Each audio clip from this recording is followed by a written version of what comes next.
see if you put this all the way up or just in that area? No, I look at the volume meter and I can see that it's high enough where it is now. So Like you almost never jack it all the way up? no. Okay. Yeah. That's all you need to know.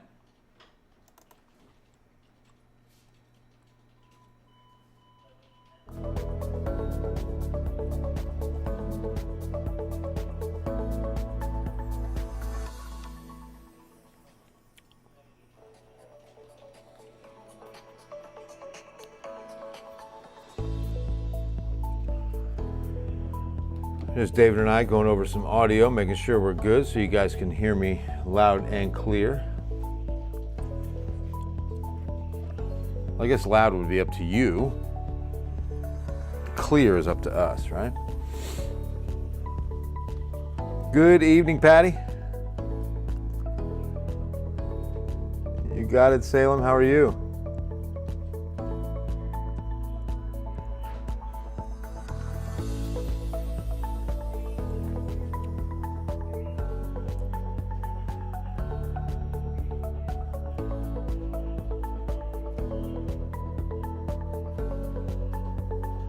Hi, Marty. Oh gosh, September?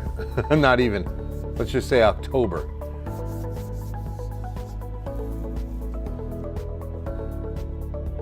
Yes, it is, Alan. Very good point.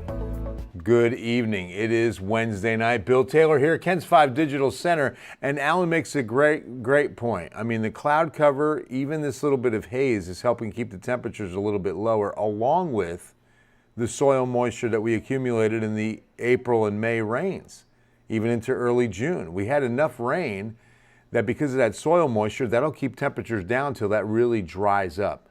You know, the real excessive heat is hit when we're very dry for a long stretch of time. When that surface is really dry, it can radiate several more degrees in that afternoon temp. So, Patty, thank you very much.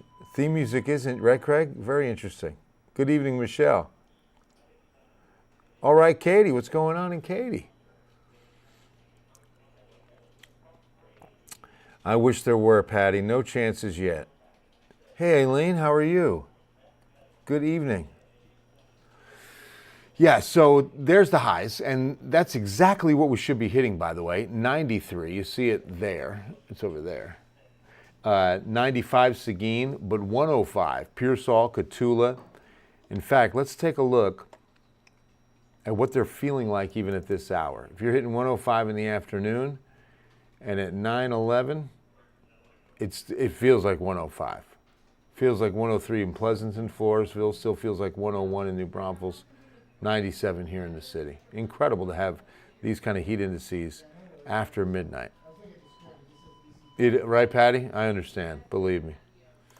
No worries. All right. Tips on how to beat the heat. Guys, look.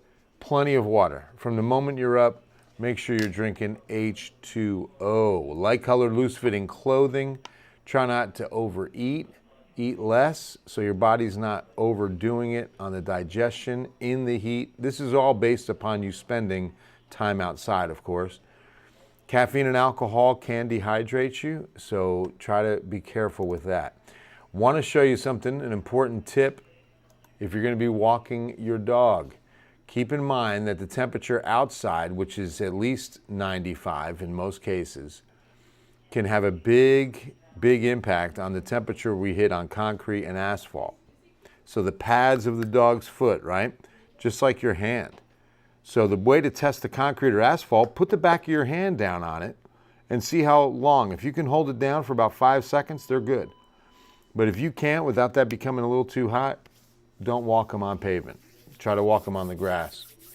Because look at how much of a difference it is. 140 to even 155 with asphalt, of course, always being darker. I mean, that is just, wow.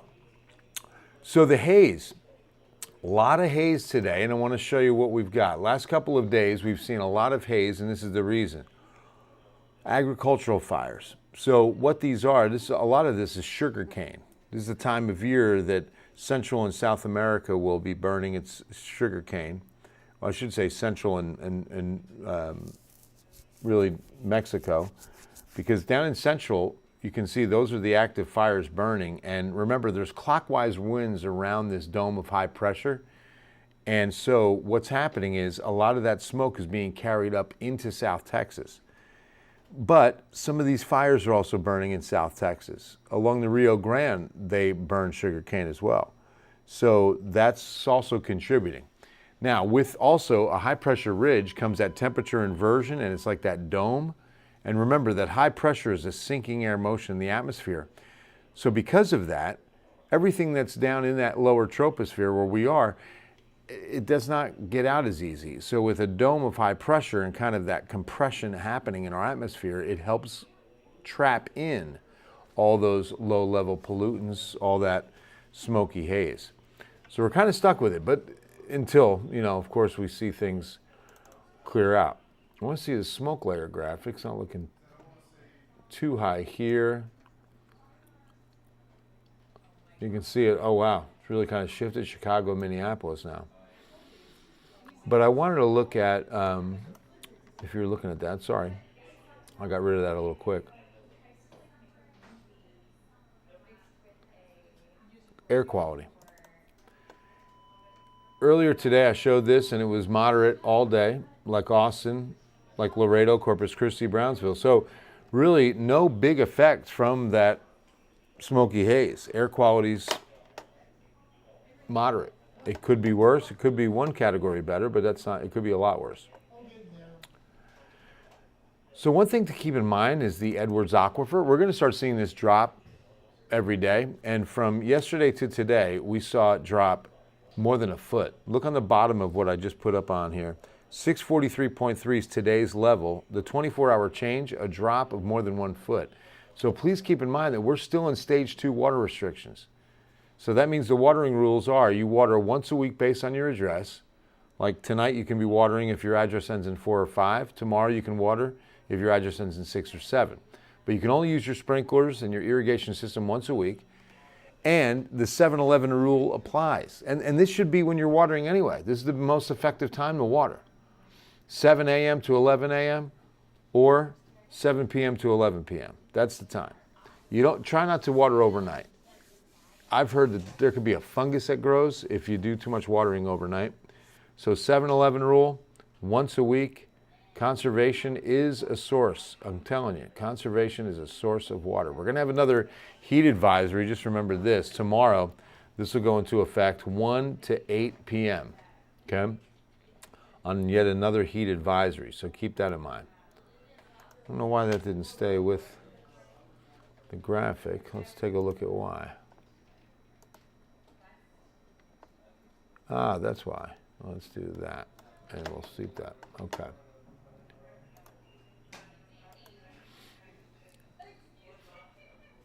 Oh, this is important. Guys, I don't know if I've ever seen a number higher than what you're about to see. UV index at 2 o'clock tomorrow is expected to reach 12.1. I've never seen it over 12. I can't remember if I did. 2 o'clock is when it typically peaks. 10 minutes, you'll burn. Chris, if this is a silly question, but why do they burn sugarcane? That is not a silly question. I don't know. That's a great question. I don't know if it's part of the harvest. But yeah, it's every year, May into June.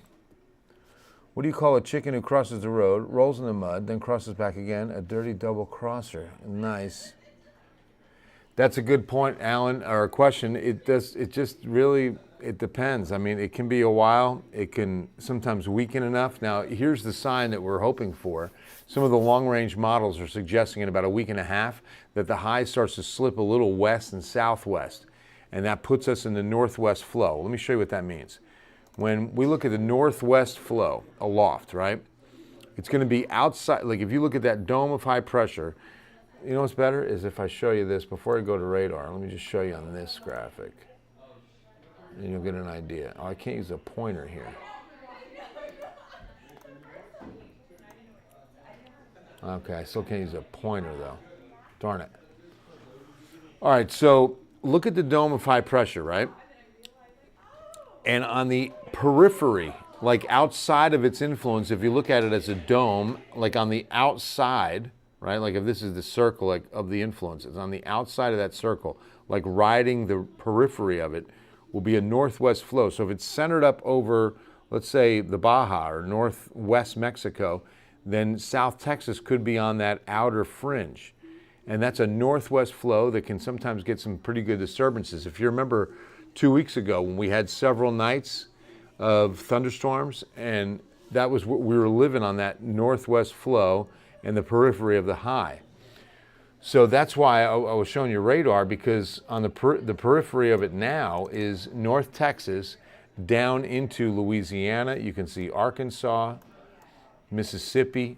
That's all on the outer fringe and getting that northwest flow. So they're getting rounds and rounds of strong to severe thunderstorms. It was a very active day in this region, and it will continue to be an active night.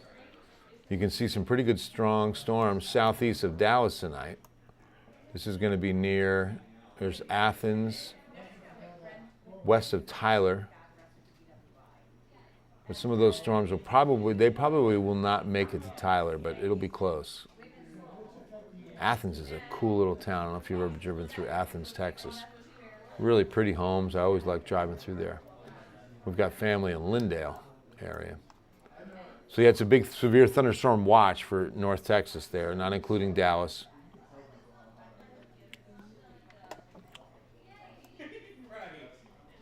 So, with that said, it's not expected to happen soon. As far as the high slipping west, us getting on that northwest flow and the outer periphery and getting a chance of rain, because look, in the 7-day forecast, we're expected to stay completely dry. Not a drop of rain until you get up to, what is that, Buda, San Marcos? And that's a tenth, not even. So, very dry. Forecast will continue. After the harvest, get rid of the excessive foliage and pests the same way they burn cornfields after the harvest of corn. Thank you, Marcus. Look at Marcos. Is it Marcos? Probably. One big reminder, guys, if you're going to be helping out with Project Cool, I'd really appreciate it. Drop off a brand new box fan to any San Antonio fire station. When you see the temperatures I'm about to show you in a moment, we really need your help. We need box fans to be delivered to the fire station. And if you need a box fan or you know someone who does, and check on your elderly neighbors, call the United Way at 211. There are people trying to get through this summer heat without AC. And we actually did have a story. I heard today that some parts for AC units are hard to get. So there's a lot of AC units that they can't even fix. So either way, just a box fan can drop the indoor temperature by 6 to 8 degrees. Don't forget, too, your ceiling fans, make sure they're turning counterclockwise in the summer to keep you cool in the house. Counterclockwise. Clockwise in the winter, counterclockwise in the summer. Very important. All right, 7-day forecast, no relief from the heat. We're expected to get a little bit hotter. Temperatures are climbing to 102 by Saturday, Sunday, 103 Monday, Tuesday. I think we can take a little solace in a bit more of a breeze on Saturday and Sunday. That will help over the weekend as we go to 102. It just depends on the sunshine. If we start seeing some of the haze lift and we get a little bit more sun, that's what's going to send mercury up a little higher. 93 is the average. We hit that today, so not bad. How do you change the direction on the ceiling fans? I don't know how. Oh, Amanda, yeah, there's a little black switch up near the hub. You'll need a ladder. You go up there and you'll see like a little bit of a little switch on there, and it'll change the direction. It is, Hanak. Oh man, I bet you're hot down there, brother. Whew. Heat index today was 118. 118 down by you. Please be safe. Make sure you're hydrating. Oh, good, Amanda. Yeah. Hopefully that helps.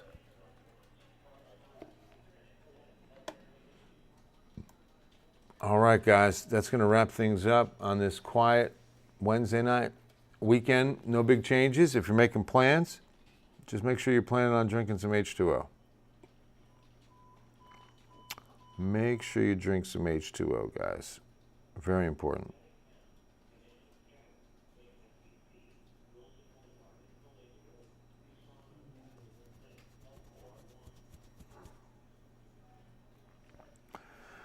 All right, guys, that's going to wrap it up from here. I hope you have a wonderful Wednesday night, even better Thursday. God bless you. Love you. And we'll see you on Ken's 5 News at 10.